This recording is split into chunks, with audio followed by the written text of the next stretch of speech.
All right, good evening, everybody. It's 6:30 on Tuesday, February 17th. I'm going to call the City Council meeting to order.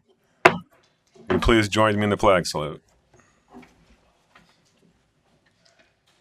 Pledge allegiance to the flag of the United States of America and to the republic for which it stands, one nation, under God, indivisible, with liberty and justice for all.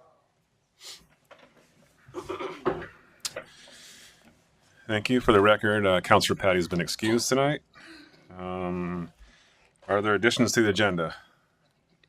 Is there any declaration of ex parte contact, conflict of interest, bias, etc.? I don't hear any. Opportunity for public comment. No public comments signed up. Okay. That leads us to consent agenda for February 2nd. Both the work session minutes and the regular session minutes of February 2nd. Does council want to do anything with that?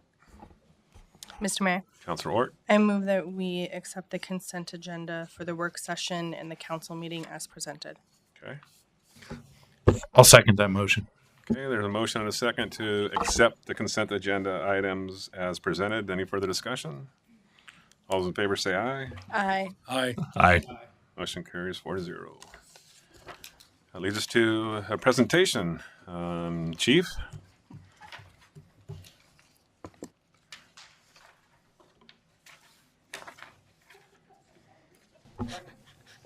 Yeah, not sure why I bring those guys. Mayor, councilors, and staff, Chief of Police with City of Stayton. My pleasure and privilege tonight to introduce our newest police officer, Matt Hagan. He'll have an opportunity to tell you a little bit about his background, but we're pretty excited to bring him on with his experience and background. He does not need to attend the academy because he's considered a lateral, so that's a benefit to us in our training and getting him on the road. So right now he is in field training with a coach, and we'll just work through that at whatever pace is necessary to get him up to speed. So I'll let Officer Hagan introduce himself.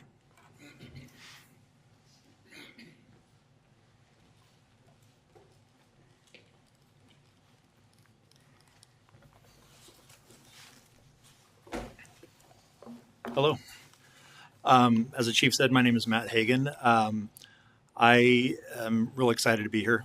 I started my career in 1998 as a reserve deputy with Marion County. I went on to work there full time. I worked also at the city of Aurora for a short time when they had a police department. I went to Jefferson County Sheriff's Office, and then I came back and worked at Marion County for 15 years. I decided I needed a break, and for the last 2.5 years, I've been a high school teacher, teaching in a law enforcement program for the Salem-Keizer School District. But wanted to get back to law enforcement, and I'm excited to be able to work at an agency where, unlike Marion County, it's not call to call, and you're not able to actually solve things, although we solve some things there. But here, being able to take a case from start to finish and actually have an impact with the community, I'm excited about. I live just outside of town, so this is where I come from my shopping for dinner with my kids and things like that. So this is kind of my second home at this point. So I have 2 kids. They're probably the best thing about me. They're 9 and 12, and they're great, and they're excited that I'm going back into this career. My youngest just thinks it's cool, but everyone here at the PD has been fantastic and very welcoming, and everyone else I've met here at the city has been very welcoming. So I'm excited to be here. Do you have any questions? Welcome aboard. Thank you. Thank you. Great. Thanks, Sue.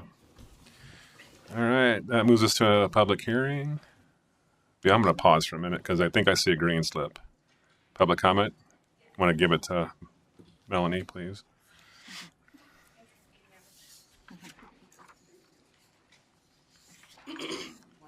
Oh, Okay.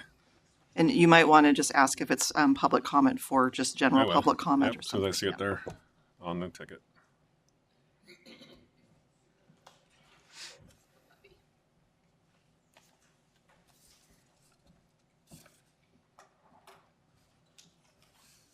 right, Lauren, do you want to speak about now or do you want to wait till the topic comes up on the agenda? Sure, yeah, come on up.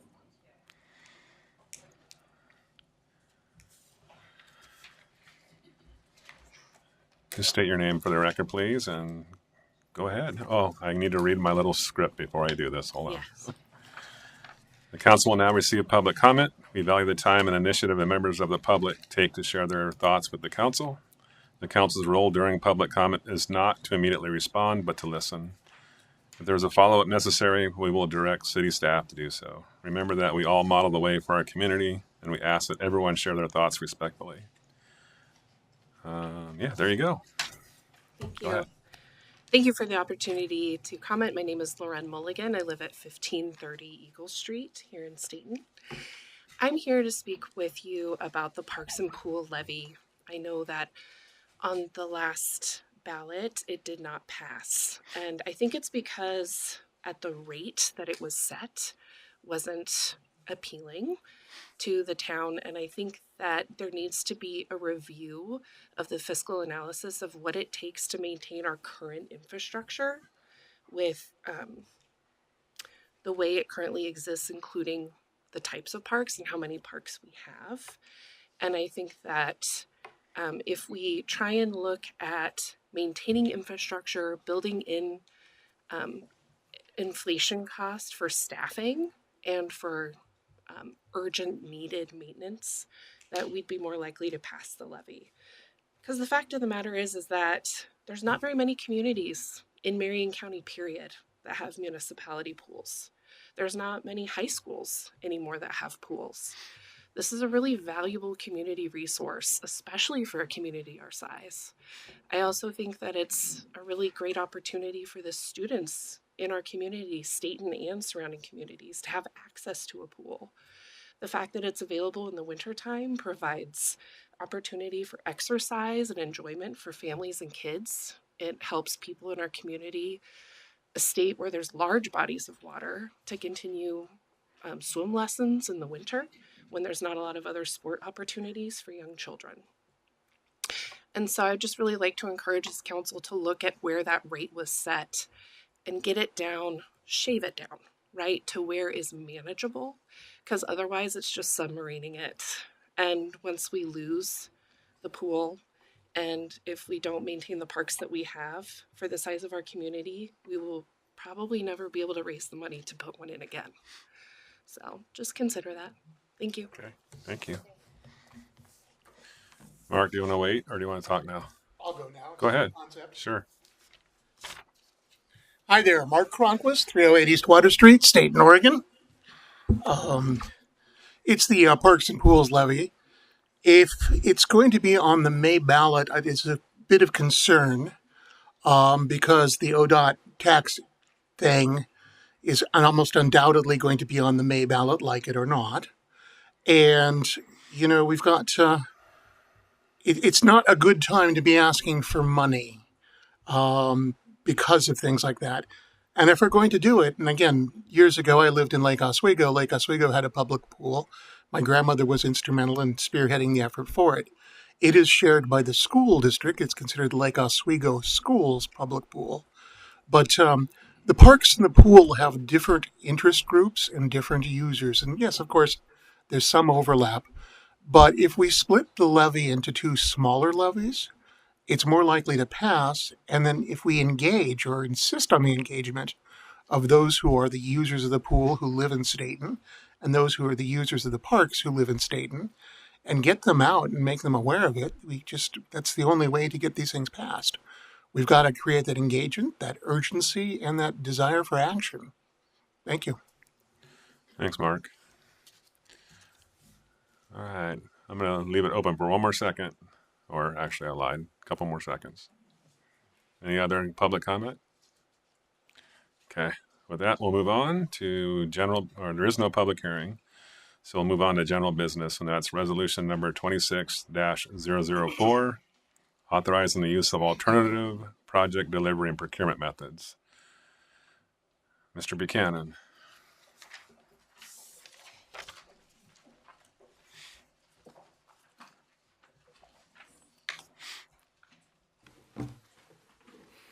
For the record, Barry Buchanan, Interim Public Works Director. I bring to you tonight the request to pass resolution. It is, now I've lost the number. Julia, help me here. 26-004. Resolution 26-004, sorry. It is concerning a shift in council's ability to help us out when we want to use an alternative procurement method for soliciting projects. As it stands right now, the council, in actual fact, is dictating to an extent that through this Stayton Municipal Code that we, in actual fact, use design, bid, build.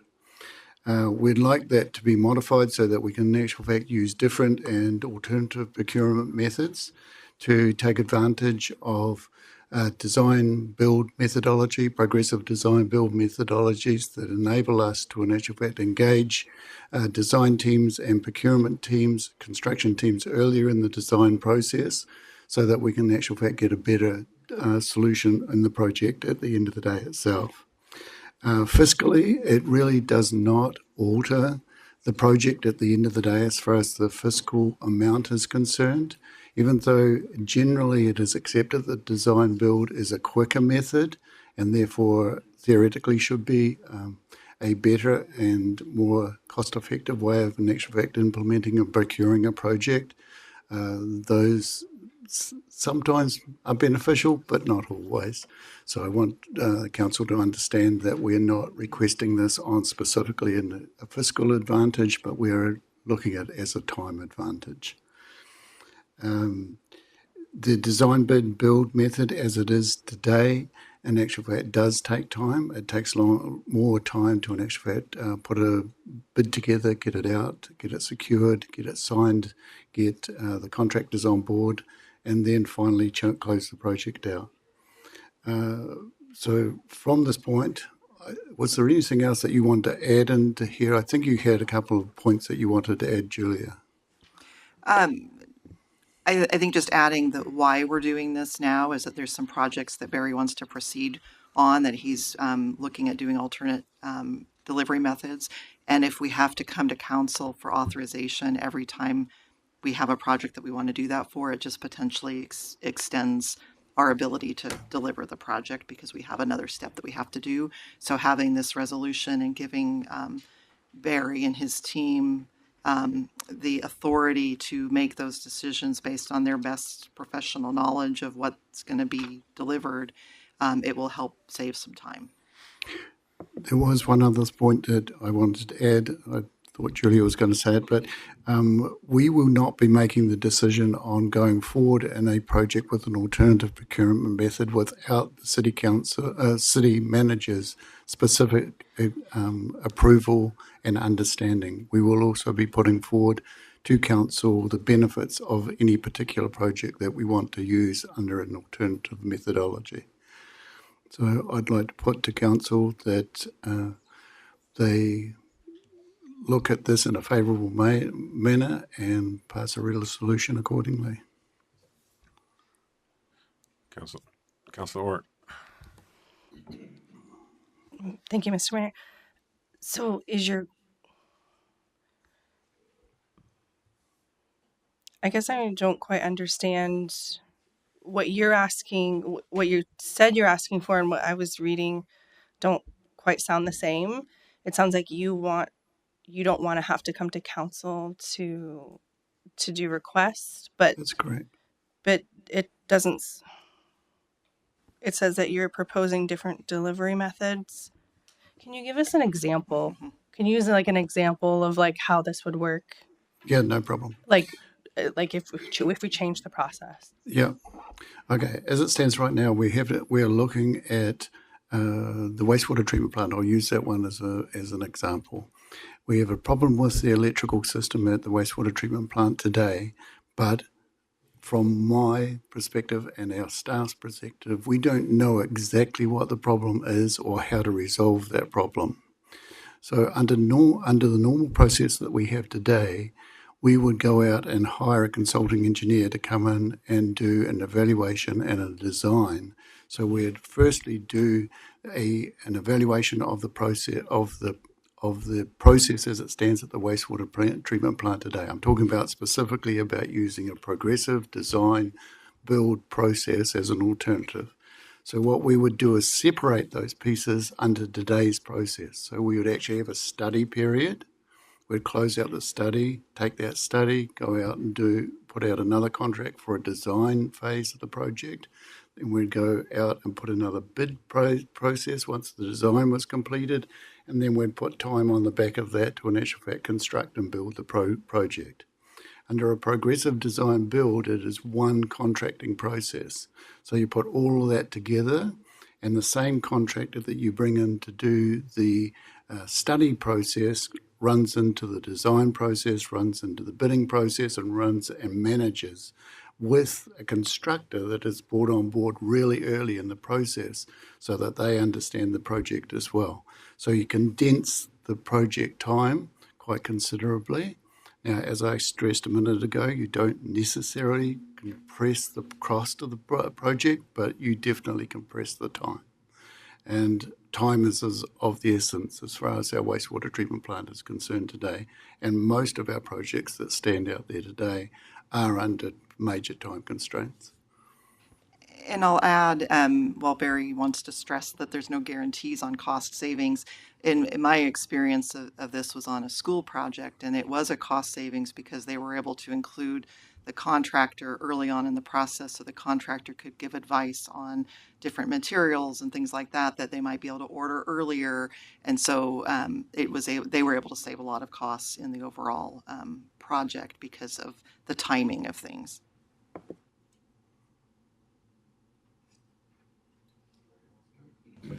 Mr. Mayor. Councilor Sims, go ahead. So when we deviate from the standard design build methodology, the only thing I ask is that we get a brief when you do a staff update at the city council on any changes to the contract. That just to keep us in the loop. That would be the only thing I would ask. Okay, just for clarification, Councillor Sims, are you asking about the methodology that we report on it on a upfront basis, or are you talking about as the project proceeds? We would normally report on changes during the project, change order stuff anyway. Are you specifically asking about the process or about the project reporting? Probably a little of both. Okay, and that's good as gold. That's not a problem. I would just think in the in the normal staff report, kind of give us a little back brief. This doesn't alter your approval authority. Right. So projects that are over a certain amount, we'll just tell you what the procurement process was when we bring a contract to you for authorization. Okay. Yeah, I understand that. I just want to be kept in the loop, or city council be kept in the loop on these projects, because I know we probably have some pretty big ones coming up. So. Yeah, we'll definitely do that. So Barry, if I hear you correctly, it just accelerates and condenses the project. It accelerates and condenses the project.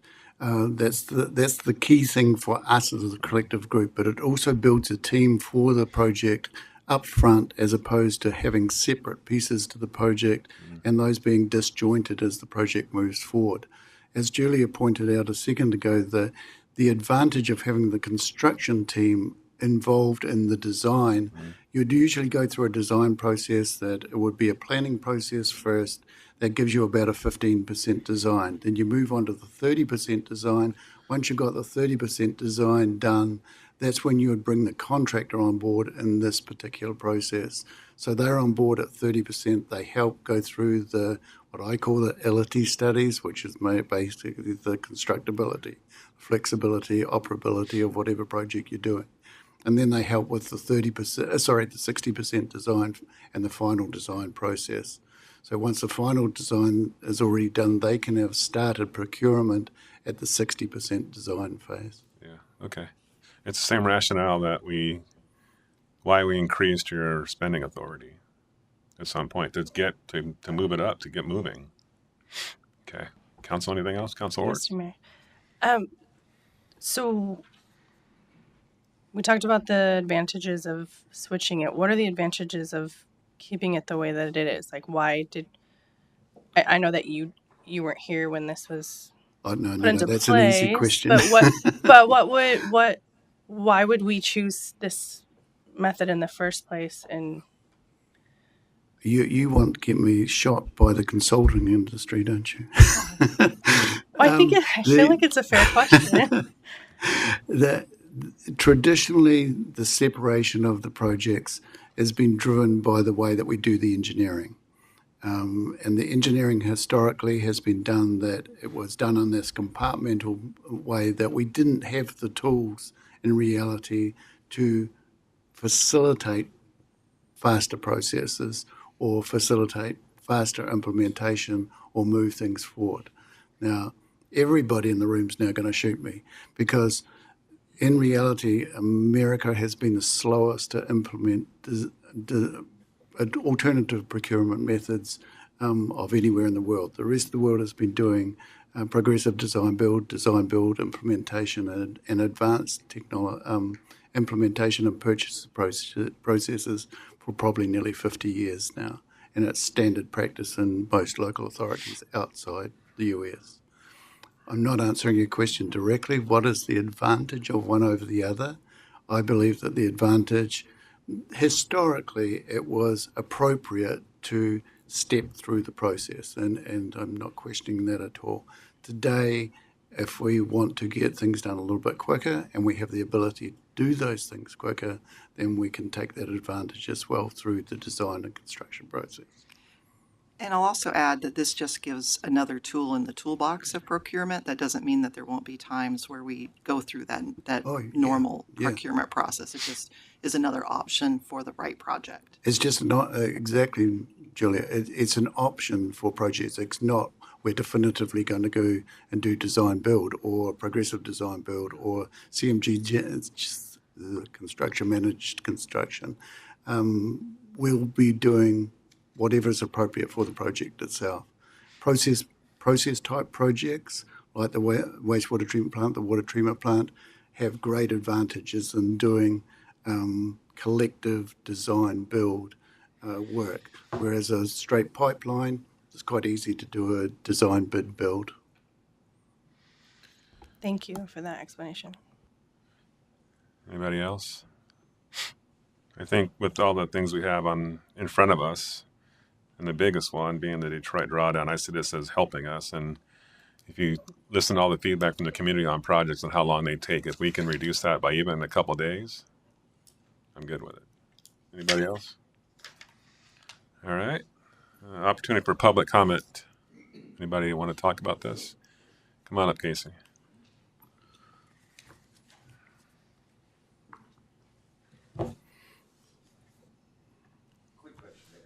I need you to state, There we go. State your name for the record, please. Casey Falconer, 810 Sunrise Drive. As an electrical contractor, I've been involved with this for many years. My one worry, as happens in the construction field, is if you get a contractor that comes in and is involved in the design build, a lot of times they undermine other contractors. The information doesn't get out. So do you have a plan in place to make sure that a fair bid goes out to all contractors and not just the designer? Okay, I'm going to try and understand your question first before I answer it. Okay, in a design bid build approach, the initial design is put together up to about the 30%, and at that stage, the constructor or the builder are not generally involved until that point in time. So it's then an open bid, and you're selecting the contract group on a quality basis rather than a financial basis for a start off. So that quality-based understanding is the selection so that you're putting the whole team together initially, as opposed to having separate teams bid later on. I agree with you. If you separate it out and just have the designer and some form of quasi design build activity where you're actually bringing a contractor in for advice, they can skew the overall process at the end of the day. There's Yes. no question about that. I would strongly suggest that we would not be doing partial employment or partial contracting in that sense. We would go out for a total quality-based appraisal for a start off, select the contractor with the engineer, with the bid team all together in one. They would be collectively put together. They would work through the whole process together, and there wouldn't be a secondary contracting process Great. that they could be undermined. Yes, that's exactly what I was worried about, because unfortunately I've seen it a lot, and it gets messy on private jobs. With the city involved, it could get even messier. So hopeful to stay away from that, to not cause headaches for everybody. Yeah, I understand the problem. Okay.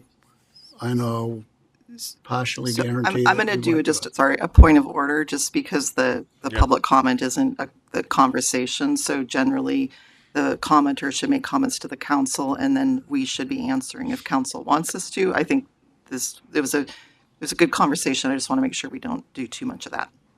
I would be happy for that to be my question, and you can answer it for me. Thank you. Thanks, Casey. All right. Anybody else have public comment? Okay. Council discussion. Are you done, Barry? Yes, thank you. Council discussion.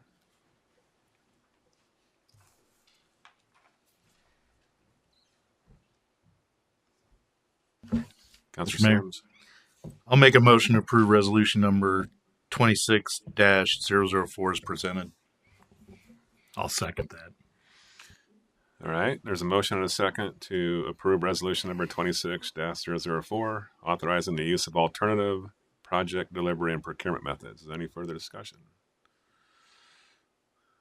Mr. Mayor, Councilor Ort. I would just say, maybe when I was asking about like the pros of something like that, I appreciate the public comment about the precautions that need to be taken, and acknowledging that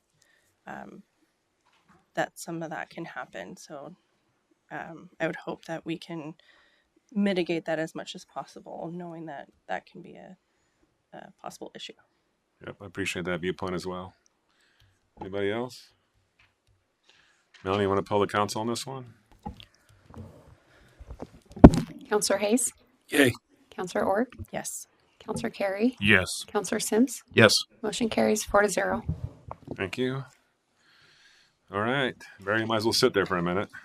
The next topic is selection of street project.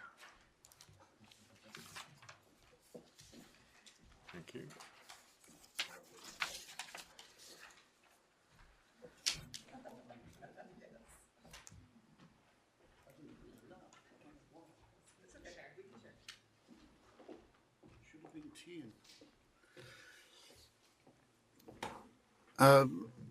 My appreciation to council for responding to this. At last council session, we handed out the list that's in the front of this note, as I've handed out now, listing off the streets that we thought were the top priority, and ask council to, in actual fact, look at them, rank them, or add others. So the mayor did add 2 streets to the list. And the councillors that responded shown on the rest of the document as it is right now. It is clear from the feedback that we got that East Hollister Street from 3rd to 6th is the street that you would like us to move forward with. And I'm just looking for your confirmation that that is true. All right. Before that, there's another opportunity for public comment. Doesn't appear to be any. Council? Julie, do you have anything before? Okay. What would council like to do? Give direction to the streets that were given to us. Mr. Mayor. Councilor Sims? So Barry, it looks like D, the East Hollister Street, was the top choice then? Yes, that's correct. I can explain the scoring method if that would help.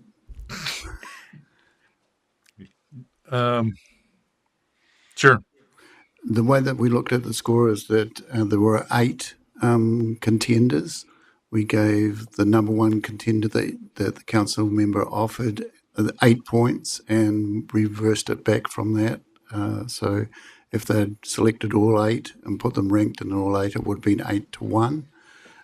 We put those in a list against each of the councillors and the streets nominated, added the scores up, and the top number was the East Hollister, given 19 points.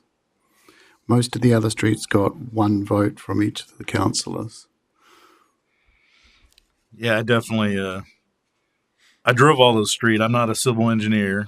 I'm a chemical engineer, but I can't give you a PCI, but definitely East Hollister Street D was by far the worst road I drove out of all those. So that's why I picked that.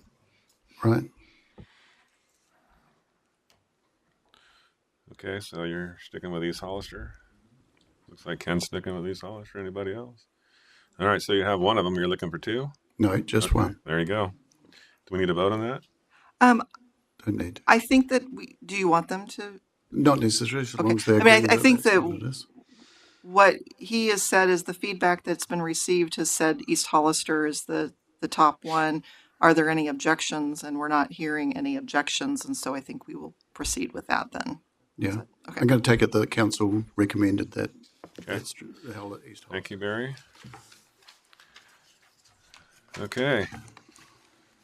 We're moving on to the next item on the agenda, which is resolution number 26-005, a resolution calling for a measure election to submit to the electors of the city of Stayton the question of amending the city charter to be placed on the May 19th, 2026 election ballot.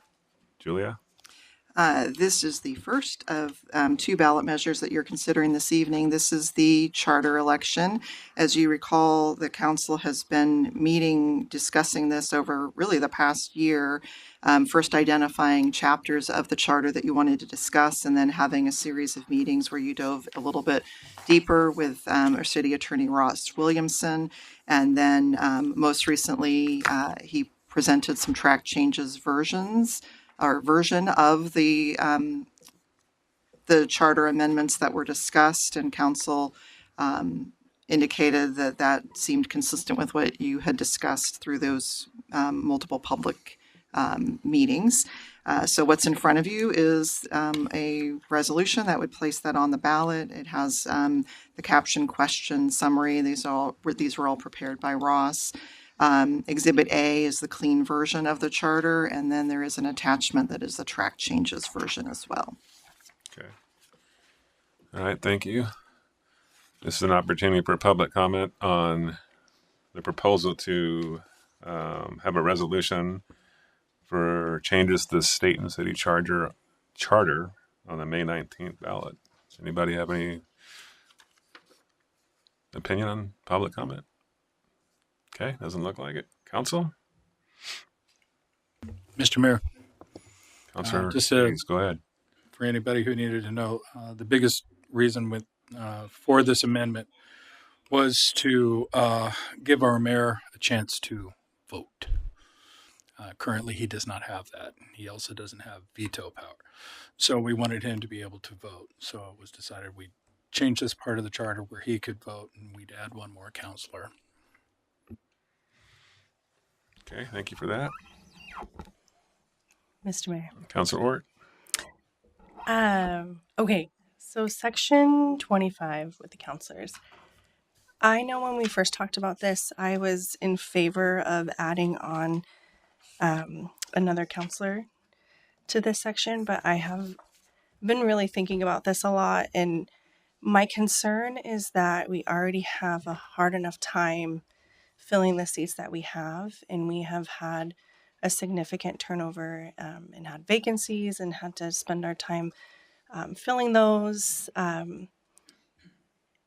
Even right after we had an election, we had to do that. So I just want to have a conversation and maybe revisit that. I like everything else that we talked about and the changes that we have, but I just wanted to know everyone's thoughts about maybe reconsidering that, just because of how hard it is to fill the seats we already have. Yeah, valid concern, council. I guess I could weigh in real quick from my standpoint. I remember we're talking about that, and the result of not having that seventh, or is it six, right? Or it will be seven because the mayor gets the, yeah, it would just be a tie, right? And a tie can be resolved later. I mean, if that's the only reason why we're putting that person in their seat is to break a tie, I don't see a need for it. But I'll let council weigh in on it. Go ahead, Councilor Sims. Yeah, no, I was kind of up in the air on this also. How many counselors we had, but I mean the reasoning was so we didn't have a tie. But I mean, I guess it wouldn't. I don't know. I don't know which road to go down. We'd have 6 counselors or 5 counselors. I mean, it's just and Councilor Ward is very correct in the fact that we've struggled a bit with maintaining the council and had some turnover. So I mean, Sure. That's a very valid point. I agree. Councilor Curry, any thoughts? Mr. Mayor, I don't know if we want to, because Councilor Patty isn't here. I would be okay if we wanted to, if that was a question, or if you guys are okay moving forward, I guess that's fine. But if we want to, Yeah, I don't. maybe table. So do we this have is to the then? last Oh, council, of course it is. regularly scheduled Of council course it meeting is. before the ballot. We could have a special council meeting before February 27th if you wanted to make changes. That said, I'm prepared if, it would be a fairly simple amendment to the resolution as well as to the track changes version. So I feel like if that was the only change you were making, I feel like staff could handle that this evening, or you could do a special election, or a special meeting, sorry, or you could not discuss it. I'm in favor of allowing the staff to make that.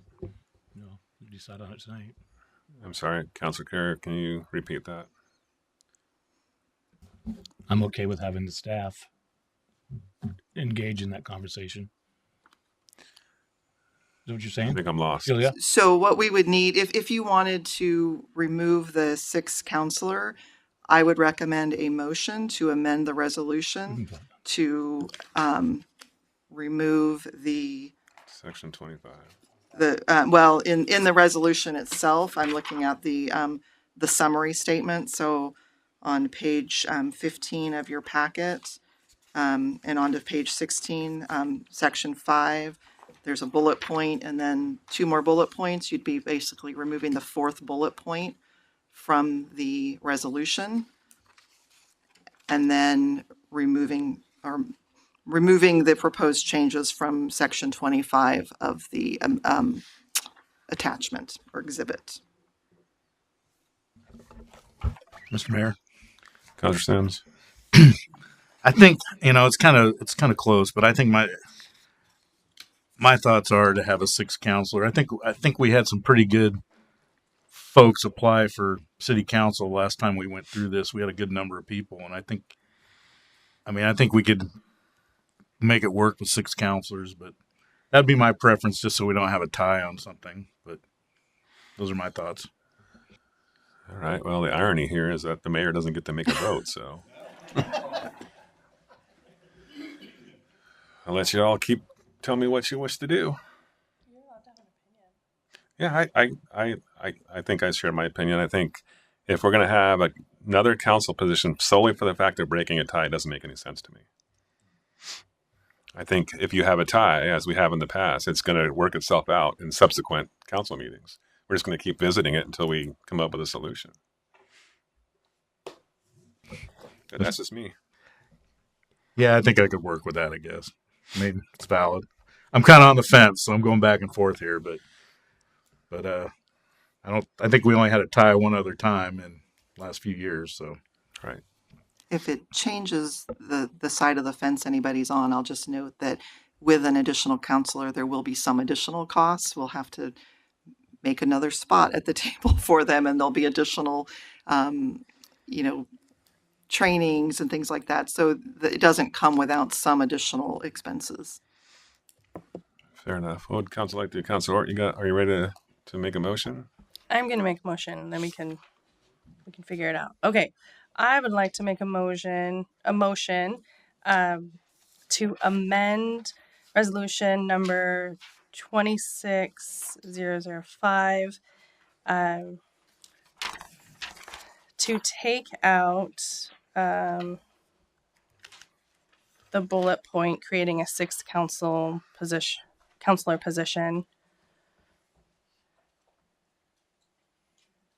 and direct staff to Amend Exhibit A to to remove the proposed changes to Section 25. to Section 25.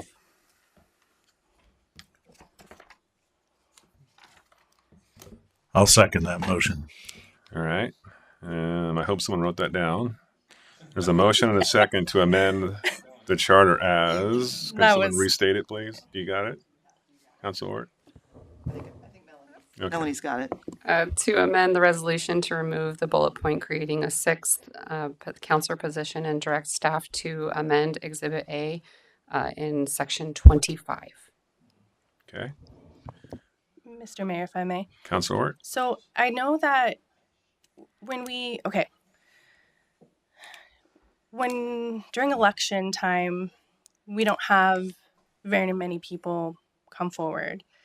And when we have vacant seats, we have several people come forward, which is great to try to fill the position. But that's, the council, that's us making the decision on who's going to be up here. Instead of the community. And so that's where my mind goes to, is that we struggle to have people step up and be counted by the people of the community. And I think that's an important part of being represented or having representation. Because we easily, and we have done it several times, but even before I was on council, we had a couple appointed positions. So I think in the spirit of us being representatives of the community, it's better to have a stronger vote from the people that are up here, as opposed to us continually filling those appointed positions. So noted. Any further discussion? There's a motion on the table. Melanie, can you pull the council on this one? Steve, you were the second on that, correct? The motion? Yes. Yes, I was. And this is a motion on amending the resolution, Yes. not the actual Correct. resolution. Hey, okay, can I just, I'm not dogging the people that have been appointed. I'm just saying that, Len, I think you are a great addition to the council. Obviously, we voted you in. We wanted you on the council. So I definitely, if I had my way, I want, people up here that I want to be up here too. But I also feel like the community should get a say in that when appropriate. Mr. Mayor, Okay, go ahead. I guess it was a little more joke laugh that I was looking at her because it really just happened. And it's true. There was a whole lot of people that were there that I was with, and then we all had our say and such and showed our... And whatever. I still see the benefit of a sixth one, but it's understandable that can be a hard balance of, getting somebody in and making sure someone stays. Because I obviously got this position because since last January, it's been really tough to keep somebody in this chair. So with that, I'll end. Okay, thank you. All right, any other further comments before Melanie polls the council? All right, go ahead, Melanie, please. Counselor Hayes.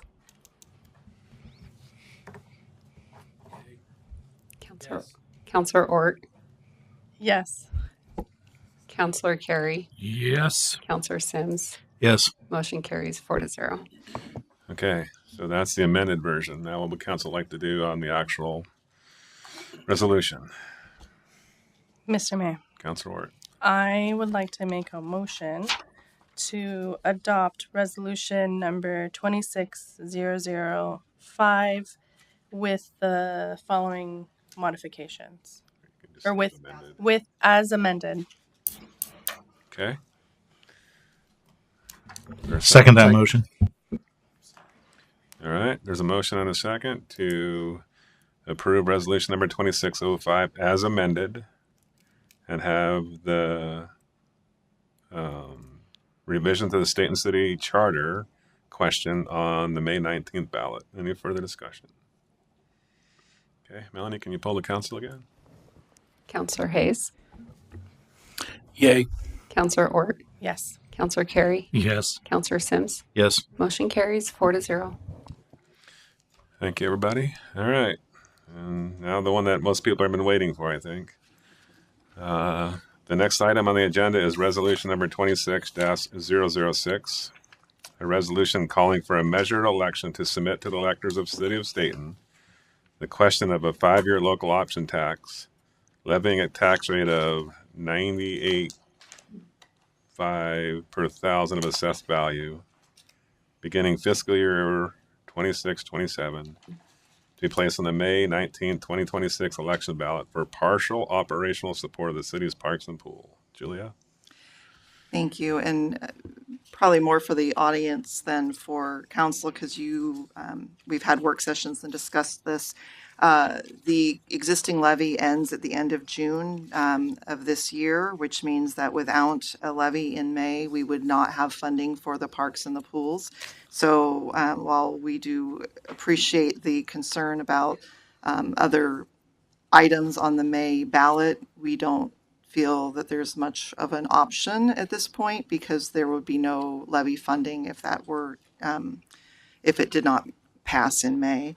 After the levy did not pass in November, we coordinated a stakeholder group. Essentially, we convened people who were affiliated with the parks and the pool in a variety of ways: parks board members, swim team coaches and members, clubs, organizations, things like that, to share with them a little bit more detail about the existing conditions and the future under different scenarios, to get input and give some advice to council. They have done that through, I think, 2 meetings. And we also had a survey that we put out, really focusing on Stayton residents. Not to say that some non-residents didn't take the survey, but it was really primarily focused on Stayton residents.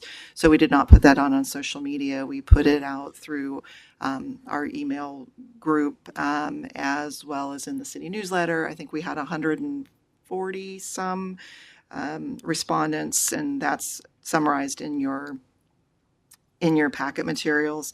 The big change is that we are proposing to go from, originally we were proposing $1.10 per thousand, with a variety of some proposed increases in revenue assumed at the pool, and some proposed decreases, including removing the opening of Wilderness Park, as well as how we're funding a position in the Parks Department. We believe that we can get it down to 98.5, so 98.5 cents per thousand of assessed value. That would allow us to proceed with basically the same service level. It wouldn't. There would be a few things, just because if we don't have a position that's full-time, like at halftime in the parks, there might be a few adjustments, and obviously it wouldn't be opening Wilderness Park, so that would be a change from what we had originally proposed. So what is before you is essentially the resolution that would place that on the ballot, with a caption, question, and summary. That's what you have to adopt to place something on the ballot. We also included for council, because you tend to be interested in this. In the past, when we've put levies on, we included the explanatory statement.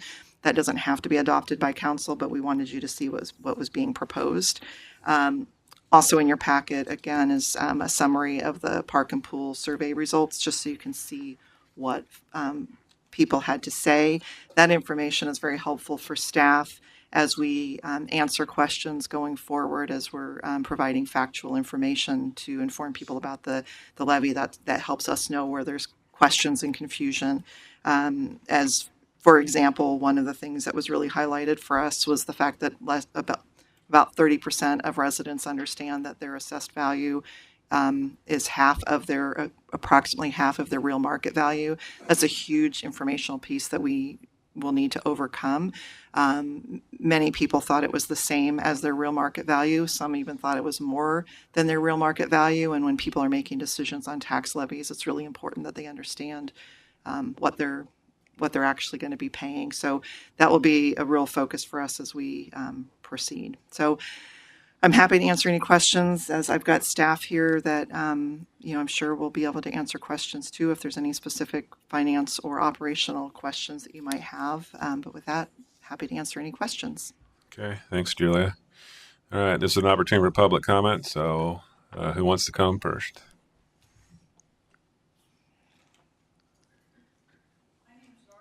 Oh, Yep.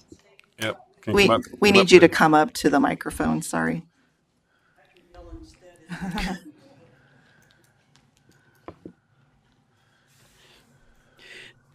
My name is Noreen Chamberlain. I've lived in Stayton for about 40 years. I swim at the Stayton pool for about 3 times a week. I would like to continue to do so. I know we're all on the same team, but does seem to be some problems with this swimming levy.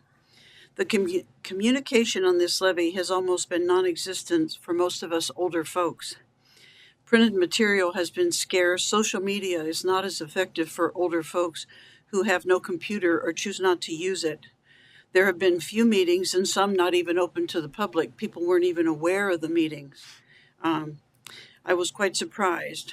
The other thing that really surprised me was that in the correspondence that has been put out by the city, it doesn't show support to finance this swimming pool. I printed what was in our town, and I tried to take it to the pool to put it out one of the days I was swimming, and I asked if they could put it on the counter, and I was told that it was not legal. The city could not support the community pool. They had to be non-biased. It was against the law. And I was stunned. This is a community resource. Why are we not having support like that? And it still amazes me that, we can't say that we want the pool to happen. And we've had some difficulties at the pool with management, some unforeseen circumstances with our manager. Bless her heart, her husband was in a bad accident. I understand. And so we have assistance, and some of the communication, I'm sure, has not been so good because, we haven't had management through no fault of hers. But anyway, the little communication and the very low support has certainly put this levy in jeopardy. And in talking to some different people at the pool, most of them did not know about it. Again, one other thing I was so surprised to find was that so many of the senior residents in the morning are from out of the city. I was stunned because I thought everybody that came lived there. They do not. They come from we've got them from Silverton, Scioto, Almsville, Jefferson, Turner. And I put out our town pamphlet just beside my bag. I wasn't allowed to put it on the counter. And they were like totally clueless on this levy and every part of it. And I understand they don't live in the city, but that was another whole area to look at because they're not paying very much to swim in this pool. But back to the communication by the city, I asked Julia for some information, and she provided it. I got it today at 4:00. And it said that there's 18,600 visits to the pool in a year. And she talked a little bit about what the city gave and what we actually charge. And it's hard a little bit to do the math on that. It appears it's about $30 a person to swim. If you take just 18,600, and I know that doesn't include the swim team and some of that, but it comes out to about $30 a visit.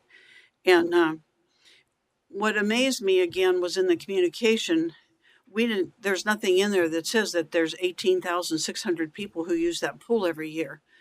That might sway a voter to vote yes for this levy, because people say, well, I don't know anybody that goes to the pool, but there are people using the pool, and they need to be informed. And one of the ideas that you've had of using social media, we have seniors in the pool that think Facebook was invented by the devil. And you're not going to change that, and they vote. Right. Some of these people are voters. And in talking to friends and relatives, neighbors around us, you were at $1.10 a foot. $1.10 compared to 60 cents, which was the last levy, that's an 80% increase. Incomes haven't gone up 80%. And so we're very high. And I know we need money. I mean, you don't have to go very far in today's world to realize how expensive it is to live. Go to the grocery store and it's unbelievable. Yeah. But anyway, I did not know about any of these meetings that were happening until after the fact. And then I heard that they were, one of them was invitation only. You couldn't even go.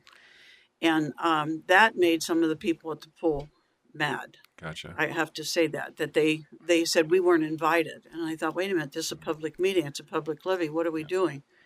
And so the social media part is not working well. The communication has not been strong. And, whenever I saw the explanations in the water bill, the sheet that goes out, I had one relative come to me and said, this does not tell us about the pool. And it doesn't tell us about how many people go and the swims and everything else. It doesn't even talk totally about the cost. It's almost like the focus was Mr. Mayor, on the point of tax order. stuff. I'm sorry, we have a 3-minute limit on I'm our sorry. public okay. comment. All right. Well, I guess I'll end it real quick. And the survey that was put out, again, we have people who don't have computers. We have to do something different. We do have a lot of elderly people here. Yeah. And it's really difficult to get them to vote yes if they don't understand what's going on. Yeah. And I want to keep swimming. I love the pool. Yeah. I want to help it. I've been going there for 20 years. And it's the only way that we can stay physically fit. There's so many other good reasons, but Thank you, Ms. Chamberlain. I'm going to ask Julie just a real quick comment on the advocacy, please. Yes. okay. Do you want me to respond Yes, to please, that? just on the advocacy. Yeah, and I did speak with Ms. Chamberlain and explain that to her, and even forwarded the flyer and specific questions to Ross to make sure I wasn't missing anything, and confirmed that we were in fact correct, and staff at the pool did exactly as they were supposed to. It is not that the city can't advocate or the city can't advocate.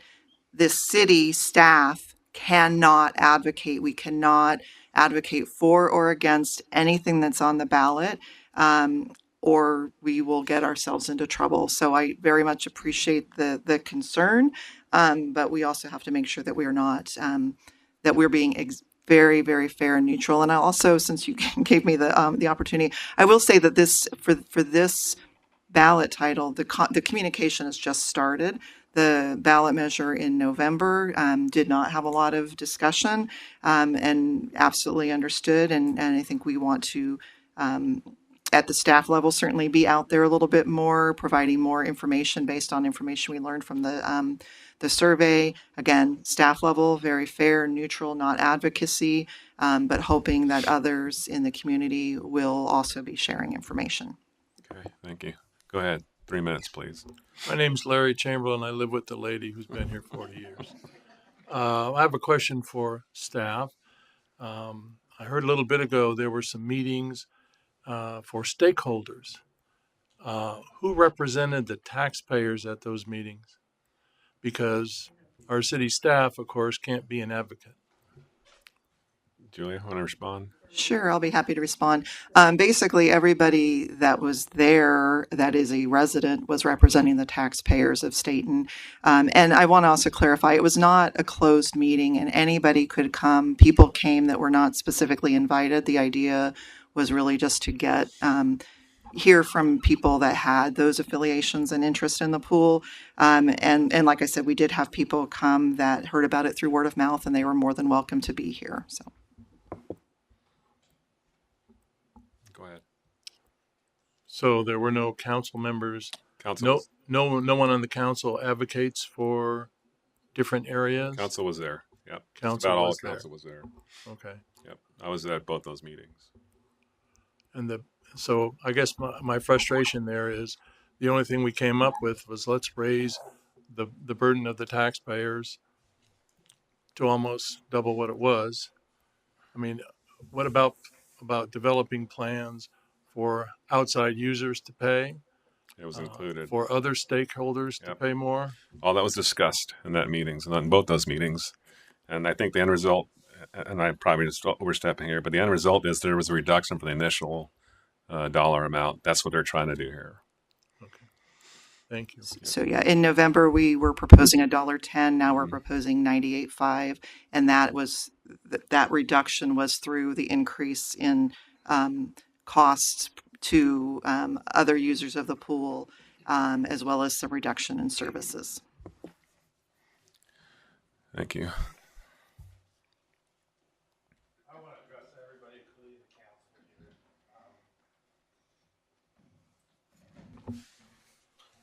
I'm Jack Burnett. I do not live in Stayton. I live outside of Stayton. I've been involved with the pool since 2011 when my daughter started swimming. I have been on 3 of these levies. This will be my 3rd levy now.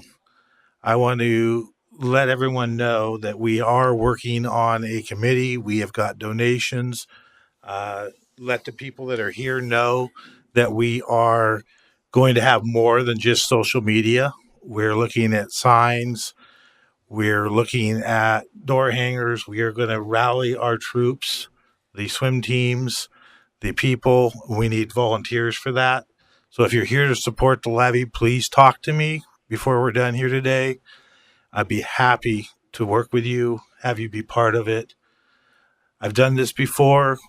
A big thing, everything that you're addressing here today, you can actually put into the voters pamphlet with some limitations, but you can insert letters with the levy that shows the value of the pool. And that's something we want to do here today. I'm working with Nick from Parks. We're going to put together a program to make this happen. Thank you. Thanks, Jack. Anybody else? All right, council, let's have a discussion.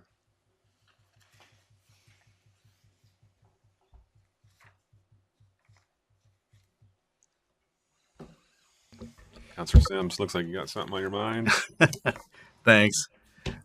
As city council, I can definitely advocate for the parks and the pool.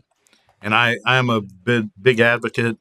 I really want to see everybody get out and vote and, vote how you feel. But if you're for the parks and the pool, talk to your neighbors, talk to your friends, talk to your family, tell them, give them the information, get the information to them. And because it's going to be, if we don't pass it this time around, it's going to cause some serious issues as far as the parks. They won't be able to be maintained properly. The pool, that would be in danger of shutting down. I'm not trying to threaten. I'm just stating the truth. And once that pool shuts down, it's going to be very, very hard to get it back open. It may not come to fruition if we have to try to pass this again in November. So we are in danger of losing the pool. So, and it's a little scary. I moved to this community because of all the amenities here, the beautiful parks. We have a pool. My kids are older now, but when I was young, I swam at the Stayton pool when I was growing up here. So I think it's really important part of our community, this, the wonderful pools and parks we have. And I just advocate for them. And if you look at the cost, there's cost. We're getting charged 98.5 cents per thousand. The average assessed value is $252,000 here in Stayton for the homeowner. So the average homeowner is paying $248 a year, and that's that amount's being replaced by the current levy of 60 cents per thousand. So that is, what is it? It's like a little over $20 a month for the average homeowner to keep our parks and pool. It is an ask. I mean, it is an ask for that extra money to be paid to support that, but I think it's really important. I mean, we want to live in this small, wonderful community. I moved back here personally. I came back here from Italy. I moved here from Italy when I retired from the military because I wanted to come back to Stayton where I grew up and my grandparents lived, and my mom was born here. I was born in Stayton too. So I came back here at the end of my career. So I think this is just so important. That's what I got. Thank you. Mr. Mayor, Councilor Carey. I 100% echo Councilor Sims, and I also wanted to say thank you to the Chamberlains for coming up and sharing your testimonies tonight. I think there's so many more that could have been here who aren't here that share that same sense of urgency and that compassion for the pool. I would hate to live in a city where our parks are closed, where our pool is closed.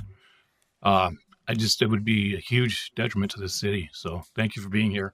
And I too am in favor of this levy.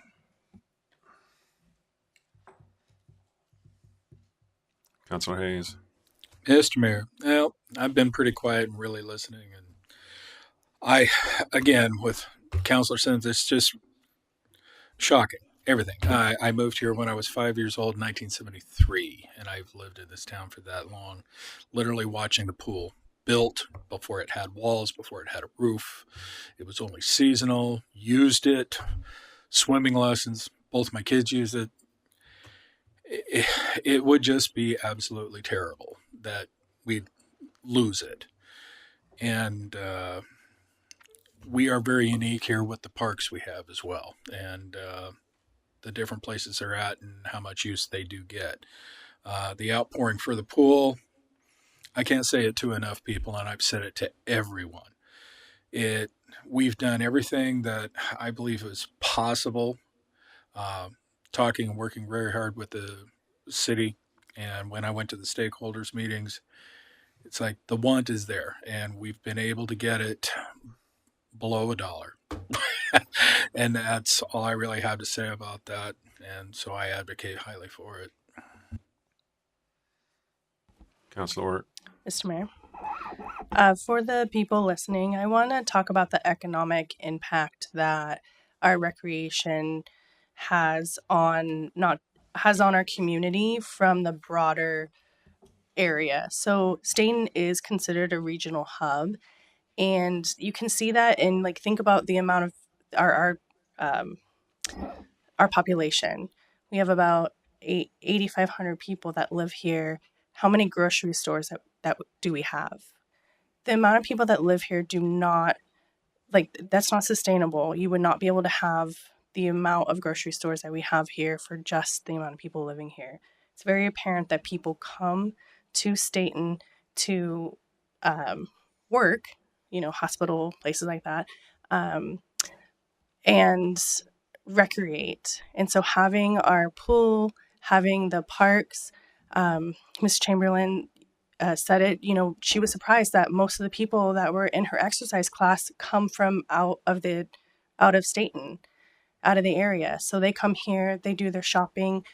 Before I moved here, I lived in Salem. I came out here and brought my kids for swimming lessons, and did shopping, stayed here. So people who have restaurants, people who have the entertainment, even the Star Cinema. I mean, that's not a city, owned, or is it actually city-owned property? But it's not a city-owned business, but it's still, people come to Stayton for these reasons and they stay here. And we are able to have the things that we have here because of the people that come into our community, not just the people that live here. So if you're considering and you say things like, well, I don't use the parks, I don't use the pool, well, you do use other amenities that we have here. And one of the only reasons that we have them is because we have a broader community using those resources. So that's something else to take into consideration that isn't always quantifiable when you're looking at, if you actually use that service specifically.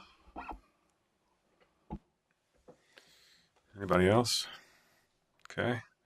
I will tell you that I looked at Salem's rate today, and the levy that they just passed is the exact same amount. So that passed in November, I think, of 25. So there's value in that. I will also tell you that those meetings, the stakeholder meetings, were robust. They had discussions. Our folks here in the front row are there, and they're not even residents of town. They use the pool, and their advocacy for the pool was, hey, we'll pay more. And so there was a big discussion with everybody. They were trying to come to a number that was digestible and at the same time gave us the leeway to operate the facilities. So I will tell you that there was a lot of input from the folks in those meetings, and the council did their homework, and we had a discussion to try to figure out how to chip away at this. And I think what they have today is really the bare bones dollar amount. So that's it. That's all I got to say. Mr. Mayor, do you have one more Councilor thing? Ort, go ahead. I think with the feedback that we're having as well is that, and we've talked about this at budget committee meetings, that we need to find more creative ways for our assets, pools, park, the community center, for these to bring more dollars back into our general fund. And we're already, that's what our citizens are telling us. And so I really want to impress upon the council and staff that we really need to be looking at those avenues. We had sponsorships at the pool. Ferris, I believe, put on the roof at at Pioneer Park at one of the picnic covers. So there's opportunities for engagement from the community to bring money into our assets so that we don't always have to come with our hand out to the taxpayers. And I really think that we have opportunities to do that. Obviously, we need to pass this levy so that we can keep those resources open, because we can't do that without that. But moving forward, I really would like us to look into those avenues of raising more funds. Yeah, thank you. I think one of the discussions, and has been for a while, is we talked about a special taxing district, much like Tualatin Hills Park and Recreation District up in the metro area. It's going to be a heavy lift because there's layers to get that implemented, but I think obviously that's one of the things we'll consider on the table, as well as anything else that the community recommends. So yeah, all hands on deck. All right, council. What would you like to do? Mr. Mayor. Councilor Ort. I'm sorry, I gotta find it. I want to make a motion to adopt resolution number 26-006 as presented. I second that. All right, there's a motion and a second to adopt resolution number 26-006, a resolution calling for a measure election to submit to the electors of the city of Stayton the question of a 5-year local option tax, levying a tax rate of 90.5 cents per thousand assessed value, beginning fiscal year 26-27, to be placed on the May 19th, 2026 election ballot for partial operation support of the city parks and pool. Is there any further discussion? Melanie, will you please poll the council? Counselor Hayes, Yay. Counselor Ort, Yes. Counselor Carey, Yes. Counselor Sims. Yes. Motion carries 4-0. Thank you, and thanks you for everybody showing up tonight. It does speak volumes that you're here. So with that, Julia, city staff communication. Yes, I have a few. I guess the first one is a question that came up actually at the RDS meeting. This is America's 250th year, and there was a question about whether or not the city is doing anything for the 250 celebration.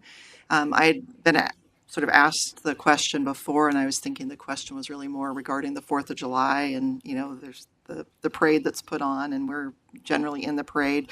But they clarified whether or not there, as a city, just some entities are doing things throughout the year, and so I just wanted to put that out there and see if there was any interest. We don't have anything budgeted, and we can talk about this more later, but I wanted to put that out there that was a question that came up, and I wanted to get us thinking about that. I'll go through my stuff and then maybe we can come back to that one. I also wanted to let council know that we're working with our lobbyist for our federal agenda for the congressionally directed spending requests. We've been pretty successful in the past couple of years in getting some earmarks from the delegation, and we're going to continue to try. After talking about a wide variety of projects with public works staff and then talking with our lobbyist, we landed on proposing about a $5 million package worth of projects at the wastewater treatment plant, and then also asking for some funds for water intertie. We're going to be a little vague with the water intertie proposal because we're also seeking state funds for an intertie with the city of Sublimity. But even if we get that, there's still some upgrades to the intertie that we have with Salem. And so we're going to try to package that to be a little flexible. So I just want to let you know that those are the things that we're proposing to move forward on. I think that's due at the end of the month. We haven't forgotten about streets. We had the Safe Streets for All Safety Action Plan that we just finished up, and we're going to be putting forward a package of projects that are within and related to that plan that we'll be putting forward. I feel like I'm going in and out with my microphone. So we're going to be working on that. We got a little bit more time on that, but we're going to be pulling together a project of about $15 million, or a package of about $15 million worth of projects to apply for the Safe Streets for All construction grant for that. So more to come on that. I wanted to let you know that Councilor Patty testified on Friday at the Joint Ways and Means Subcommittee on Capital Construction for House Bill, Senate Bill 5701, I'm not sure which one it was, advocating for our $1.9 million for an intertie with the city of Sublimity, which would be mitigation in the event that the drawdown happens that would allow us to use water during the winter from Sublimity. There were a lot of really good projects. There were amazing projects. I feel like we're pretty competitive. We have a pretty compelling argument. So we'll see what happens, but you can give Councilor Patty kudos. He did a great job. And then the last thing I wanted to just mention and acknowledge is we've had we had an executive session last week, and sometimes we have council or work sessions that start at 5:30, sometimes at 6, and we are hearing that there might be some forgetting or some missing of things. And so I wanted to just have a conversation with council about that and what our plan is. So anytime a meeting is on a special night, I'll put that in the weekly update. But what we're planning on doing is anything that's not a normal council meeting, Melanie is going to send you a meeting invite for. So if it's a work session, if it's a meeting on a different night, you'll get a calendar invite. If you accept that, she's going to assume you got it, and we're not going to need to remind you it's on your calendar. If you don't accept it, then we're going to harass you and until we know whether or not you're coming. So I just wanted to see if that would work. I know that there's different people have different calendaring, so I just wanted to kind of see if that plan seems like it will work for council. That's all I've got. Okay, thanks, Julia. That leads us to communication from mayor and council. I'll yield to council as all. Go ahead. I did not look to Chief. Sorry, communication from the police department. So I just wanted to acknowledge and thank my staff. We've had some new hires, and that puts more work on our staff to put them through field training. We've had a couple vacancies, so also the shift coverage is a little bit tighter, and then we've had some in-service training to get through as well. And in addition to shift coverage, that can make things a little tighter. And then we've had some sickness where we've had people out unexpectedly. And then in addition, some very long-term investigations that take a lot of time and interfacing with other agencies. So we've had people working long shifts, days off, odd shifts, maybe coming in and working a partial shift and coming back. So I just want to acknowledge they're working really hard and doing a great job. I also want to put out, I alluded that we have a couple of vacancies and we've got a nice crowd here today from the public. You heard from our newest officer, Hagan, and last meeting you heard from our new Sergeant Tillman. Both people that worked at bigger agencies but are excited to be here where they can work very closely with their community. And while we are a police department, we handle calls for service. We also like to engage with our community closely. And we have those opportunities when we do things like Safety Town, our community dinner, and those sort of things. So we take a lot of pride in what we give back to our community. So I'd put in a little plug if you know someone that would be a great fit, that wants to work and serve their community. I encourage them to put in for our open vacancies. And then lastly, I just want to acknowledge that we had a lot of fun this last weekend. We had a city team that showed up for the polar plunge to benefit Special Olympics.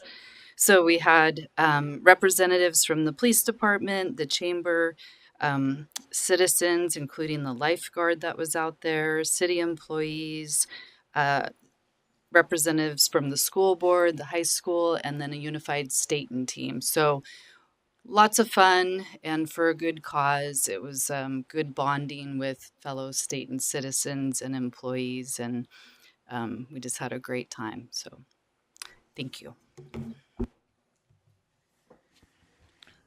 Thanks, Chief. Okay, Council, floor is yours. Mr. Mayor. Councilor Sims. I want to thank Julia for getting that spreadsheet in the weekly report on all the grants we've applied for and received recently. So that was really helpful. I really like that. Appreciate that. So the Santiam Service Integration Team, I did see for the first time that they're using that Stayton fund from the Community Improvement Grant. Somebody needed some help with utility bills, so I think they were leveraging some of that money for the first time. So that's good. That's going on. And I did make a plug for the levy at the Santiam Service Integration Team meeting last week, I think it was. But okay, that was all I had. Anybody else?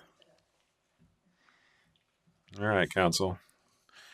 So this is to all the students, educators, and parents out there. You know, every year the Oregon Mayors Association has a contest, and the contest is named If I Were Mayor Contest.